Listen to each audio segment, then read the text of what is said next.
ಬ್ರೇಕ್ನ ನಂತರ ಮತ್ತೆ ಸ್ವಾಗತ. ಖತರ್ನಾಕ್ ಕಳ್ಳರ ಗ್ಯಾಂಗ್ ಒಂದು ಕೈಯಲ್ಲಿ ಚೀಲ ಹಿಡಿದುಕೊಂಡು ಬಂದು ಇಡೀ ಮೊಬೈಲ್ ಅಂಗಡಿಯನ್ನ ದೋಚಿ ಪರಾರಿಯಾಗಿದ್ದಾರೆ. ಕೈಯಲ್ಲಿ ಚೀಲ ಹಿಡಿದುಕೊಂಡು ಬಂದಂತಹ ಖತರ್ನಾಕ್ ಕಳ್ಳರ ಗ್ಯಾಂಗ್ ಮೊಬೈಲ್ ಅಂಗಡಿಯನ್ನ ದೋಚಿ ಪರಾರಿಯಾಗಿದ್ದಾರೆ. 2 ಲಕ್ಷ ರೂಪಾಯಿ ನಗದು ಹಾಗೂ 3 ಲಕ್ಷ ಮೌಲ್ಯದ ಒಟ್ಟು 55 ಮೊಬೈಲ್ಗಳನ್ನು ಕಳ್ಳತನ ಮಾಡಿದ್ದಾರೆ.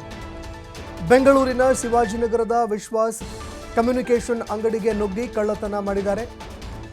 ಶಟರ್ ಮುರಿದು ಮಾಸ್ಕ್ಗಳನ್ನು ಧರಿಸಿ ಕೃತ್ಯ ನಡೆಸಿದ್ದಾರೆ. ಇಬ್ಬರು ಆರೋಪಿಗಳು ಶಟರ್ ಮುರಿತಾರೆ.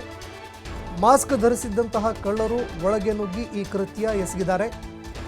ಡಿಸೆಂಬರ್ 11ರ ಬೆಳಗಿನ ಜಾವ 3:25 ಸುಮಾರಿಗೆ ಈ ಘಟನೆ ನಡೆದಿದೆ. ಆದರೆ ಘಟನೆ 4 ದಿನಗಳ ಬಳಿಕ ತಡವಾಗಿ ಬೆಳಕಿಗೆ ಬಂದಿದೆ.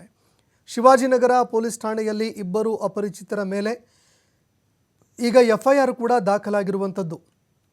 ಇಬ್ಬರು ಅಪರಿಚಿತರು ಅಂಗಡಿಯನ್ನು ದರೋಡೆ ಮಾಡಿರುವಂತಹ ವಿಚಾರಕ್ಕೆ ಸಂಬಂಧಪಟ್ಟಂತೆ ಈಗ ಪ್ರಕರಣ ದಾಖಲಾಗಿದೆ.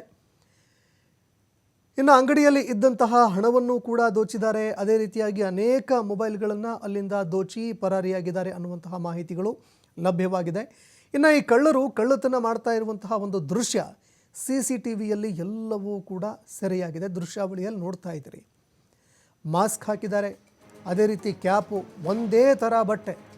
ಇಬ್ಬರು ಕಳ್ಳರು ರಾತ್ರಿ ಹೊತ್ತಲ್ಲಿ ಬಿಳಿ ಬಟ್ಟೆ ಧರಿಸಿ ಕಳ್ಳತನ ಮಾಡಿದ್ದಾರೆ. ದೃಶ್ಯಾವಳಿಯಲ್ಲಿ ನೋಡ್ತಾ ಇದ್ದೀರಿ. ಯಾವುದೇ ಫಿಂಗರ್ ಪ್ರಿಂಟ್ಗಳೂ ಕೂಡ ಸಿಗಬಾರ್ದು ಅಂತ ಈ ಇಬ್ಬರು ಆರೋಪಿಗಳು ಕೈಗಳಿಗೆ ಗ್ಲೌಸ್ ಕೂಡ ಧರಿಸಿದ್ದಾರೆ. ಕೈಗಳಿಗೆ ಗ್ಲೌಸ್ ಧರಿಸಿ ಕಳ್ಳತನ ಮಾಡಿದಂತಹ ಕಳ್ಳರು ಅಲ್ಲಿಂದ ಪರಾರಿಯಾಗಿದ್ದಾರೆ. ಇದಕ್ಕೆ ಸಂಬಂಧಪಟ್ಟಂತೆ ಅಂಗಡಿ ಮಾಲೀಕರು ಈ ಒಂದು ದೃಶ್ಯಾವಳಿಗಳನ್ನು ನೋಡಿದಾಗ ಇಬ್ಬರು ಕಳ್ಳರು ದೋಚಿ ಹೋಗಿರುವಂತಹ ಪ್ರಕರಣ ಬೆಳಕಿಗೆ ಬರುತ್ತೆ. ಈ ಎಲ್ಲ ವಿಚಾರಗಳನ್ನು ಪೊಲೀಸ್ ಠಾಣೆಗಳಿಗೂ ತಿಳಿಸಿದ್ದಾರೆ ಪೊಲೀಸರು. ಇಬ್ಬರು ಅಪರಿಚಿತರು ಅಂಗಡಿಯನ್ನು ದೋಚಿರುವ ವಿಚಾರಕ್ಕೆ ಸಂಬಂಧಪಟ್ಟಂತೆ ಪ್ರಕರಣ ದಾಖಲು ಮಾಡಿಕೊಂಡು ತನಿಖೆ ಮುಂದುವರಿಸ್ತಾ ಇದ್ದಾರೆ.